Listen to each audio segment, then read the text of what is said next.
Selamat pagi anak-anak, kembali kita bertemu di dalam pembelajaran PPKN pertemuan ke-6 Rabu 9 September 2020. Minggu yang lalu, pertemuan kelima kita telah membahas tentang norma, pengertian norma, dan macam-macam norma. Norma itu adalah aturan atau kaidah-kaidah yang berlaku dalam kehidupan masyarakat.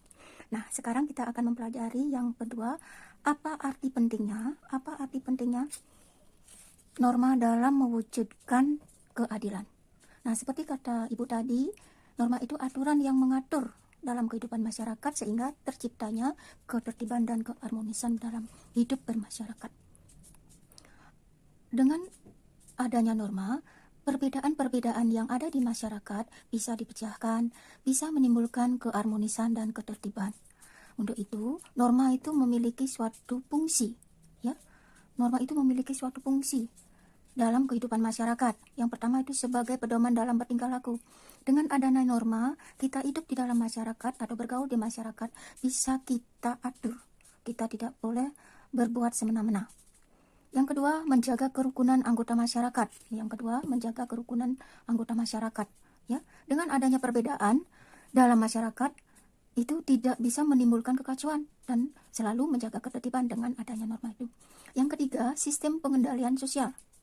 Tingkah laku anggota masyarakat dapat diawasi, dikontrol, dikendalikan sehingga bisa kita berperilaku tidak menyalahi aturan atau norma yang berlaku. Dengan demikian, dengan adanya kontrol dari masyarakat melalui norma-norma yang berlaku, kita akan bisa hidup rukun, tertib dalam hidup bermasyarakat. Karena manusia itu adalah sebagai makhluk sosial, tidak bisa hidup secara sendiri. Dengan keberadaan norma yang melekat di dalam kehidupan masyarakat, ini dapat mewujudkan dan menjaga tatanan kehidupan bersama yang harmonis. Tanpa adanya norma, maka akan terjadi ketidakteraturan dalam hidup bermasyarakat. Masyarakat yang kuat akan dia bertindak semena-mena terhadap masyarakat yang lemah. Dengan adanya norma ini, tidak bisa berperilaku seperti berlakunya hukum rimba. Yang kuat menang, yang lemah kalah. Nah, tidak saja di masyarakat, negara pun ya menyatakan bahwa norma hukum itu sangat penting bagi kehidupan bangsa dan negara. Terbukti di dalam Undang-Undang Dasar 1945 Pasal 1 Ayat 3, ini ya, bahwa negara Indonesia itu adalah negara hukum. Segala perilaku manusia itu diatur dengan hukum. Menurut AFDC, bahwa negara hukum itu memiliki 3 unsur, ya, seperti berikut. Supremacy of law, di mana tidak boleh ada kesewenang-wenangan sehingga seseorang harus dihukum jika melanggar hukum. Yang kedua, ada quality before of law. Artinya bahwa setiap orang, setiap warga negara di depan hukum, ya, tanpa melihat status atau kedudukannya, apakah itu rakyat biasa atau pejabat, maka di mata hukum itu sama. Sedangkan yang ketiga ada human right, maka diakui dan dijamin hak-hak asasi manusia dalam undang-undang untuk keputusan peradilan, dalam keputusan peradilan. Di samping itu juga negara menjamin hukum bagi warga negara sudah diatur seperti kata Ibu tadi, yaitu pasal 1 ayat 3 dan pasal 27 ayat 1. Ya. Pada umumnya, norma hukum memiliki sanksi sehingga berlakunya dapat dipaksakan, berbeda dengan norma hukum agama, norma hukum kesusilaan, norma hukum kesopanan. Norma hukum ini adalah jenisnya memaksa. Ya, nah, artinya setiap orang yang melanggar harus mau tidak mau, suka tidak suka, harus menerima sanksinya. Ya. Berikut. Nah, apa saja yang menjadi fungsi norma hukum sebagai kontrol di dalam kehidupan bermasyarakat? Yang pertama, fungsi hukum itu adalah memberikan pengesahan atau legitimasi terhadap apa yang berlaku dalam masyarakat. Artinya memberikan suatu pengesahan legal berlakunya, resmi berlakunya. Yang kedua, fungsi hukum sebagai alat rekayasa masyarakat.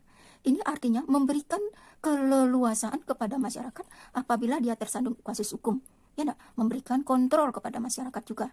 Itu. Yang ketiga, fungsi hukum sebagai sarana pembentuk masyarakat, khususnya sarana pembangunan. Berikut, fungsi hukum sebagai senjata dalam konflik sosial. Dengan adanya hukum ini, maka konflik atau permasalahan-permasalahan yang bersifat sosial yang ada di masyarakat bisa dipecahkan, mencari solusinya. Siapa yang bersalah, itu yang dikenakan sanksinya.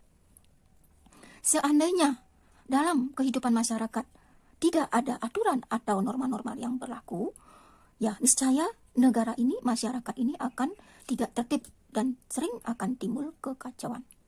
Dengan mewujudkan keadilan merupakan salah satu fungsi daripada norma hukum, ya sesuai dengan bunyi sila Pancasila yang kelima, keadilan bagi seluruh rakyat Indonesia. Berikut nilai-nilai keadilan yang terwujud dalam kehidupan bersama, ya dengan adanya norma keadilan ini, yaitu yang pertama, ada keadilan distributif, bahwa keadilan ini tidak berlaku untuk pejabat saja, harus dibagi dengan masyarakat yang memang benar tidak melakukan kesalahan, harus mendapat keadilan. Tidak boleh baru yang pejabat yang salah dihukum ringan, rakyat yang kecil salah dihukum berat, tidak boleh, harus dibagi distributif secara adil. Berikut keadilan legal, yaitu hubungan keadilan antara warga negara terhadap negara dan pihak warga negara wajib memenuhi keadilan dalam bentuk mentaati peraturan perundang-undangan yang berlaku. Artinya bahwa keadilan itu legal, resmi. Siapapun tersandung kasus hukum apabila dipecahkan melalui pengadilan itu harus memang resmi, tidak boleh abal-abal. Artinya tidak boleh tidak benar. Yang ketiga, keadilan komutatif. Ini artinya hubungan keadilan antara warga negara dengan yang lainnya harus ada timbal balik, komunikasi yang bagus, tidak boleh adanya berat setengah. Sehingga kita lihat simbol dari keadilan atau hukum itu adalah timbangan atau neraca. Menurut pandangan hukum, keadilan mengandung arti adanya jaminan negara terhadap anggota masyarakat untuk mendapatkan apa yang menjadi haknya dan memperoleh perlakuan yang sama terhadap hukum. Nah, ini sudah kita lihat adanya hak asasi manusia, baik yang ada di negara kita maupun yang ada di dunia melalui lembaga dunia, yaitu di PBB.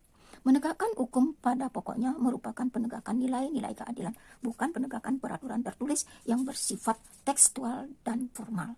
Keadilan merupakan roh dari setiap norma hukum. Tegaknya keadilan hukum akan menjadi jaminan bagi terwujudnya nilai-nilai kemanusiaan yang adil dan beradab. Nah, ini poin sila kedua.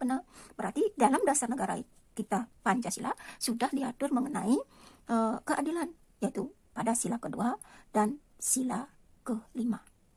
Penjatuhan hukum bagi pelanggar norma dapat dipandang sebagai bagian proses koreksi dan pemasyarakatan sehingga orang yang dihukum menjadi orang yang baik lagi sebelum kembali lagi ke tengah-tengah kehidupan masyarakat. Dijatuhi hukuman secara ilmiah mempunyai dasar pembenaran, yaitu dengan kepentingan apa kita dihukum karena melanggar. Pertama, untuk pembalasan atau kesalahan kita. Kita salah, kita wajib menjalani sanksi. Tuh. Yang kedua, jerah.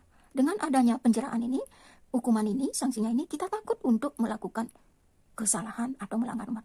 Yang ketiga, rehabilitasi, pengembalian. Andai kata ada yang ditangkap atau salah tangkap atau salah orang menuduh orang tidak bersalah, hukum ini juga bisa mengembalikan nama baik seseorang, yaitu dengan nama rehabilitasi. Yang keempat, menyebabkan tidak dapat lagi melakukan kesalahan. Jelas, dengan kita dikenai sanksi, kita tidak bisa melakukan kesalahan. Isolasi, kita tidak boleh berhubungan dengan orang lain karena kita dalam kondisi dianggap bahaya, maka kita perlu dikarantina atau diisolasi. Dalam hukum, ya, ada dua jenis hukum. Ya, dalam hukum pidana ada dibagi menjadi dua jenis, yaitu hukum pokok dan hukum tambahan. Menurut Undang-Undang Hukum Pidana, ya, bahwa hukuman pokok meliputi hukuman mati, hukuman penjara, hukuman kurungan, dan denda. Sedangkan hukuman tambahan yang dimaksud itu adalah satu, mencabut hak-haknya, merampas barang-barang tertentu, dan pengumuman putusan hakim. Artinya mencabut hak-haknya ini, yaitu pertama, kalau dia menjabat tidak boleh lagi. Kalau di masyarakat dia tidak punya hak di dalam masyarakat. Perampasan barang-barang, kalau dia menggunakan atau menyalahkan wewenang itu, maka benda-bendanya itu atau harta bendanya itu dirampas oleh negara. Itu disesuaikan dengan keputusan hakim. Ya. Nah, pemberian hukuman bagi anggota masyarakat melanggar hukuman oleh lembaga peradilan itu, ya, tindakan artinya kalau ada, ya, orang yang melakukan kesalahan tanpa adanya peradilan itu dianggap sebagai main hakim sendiri. Melakukan tindakan main hakim sendiri termasuk juga melanggar norma hukum. Pemberian hukuman hanya dapat dilakukan setelah melalui proses persidangan lembaga peradilan. Nah, demikian dulu mengenai pembelajaran dan makna, ya, makna norma dalam keadilan, ya. Nah, setelah itu anak akan Ibu berikan beberapa tugas, silakan dibaca kembali bukunya. Itu ingat, belajar di rumah, jaga kesehatan.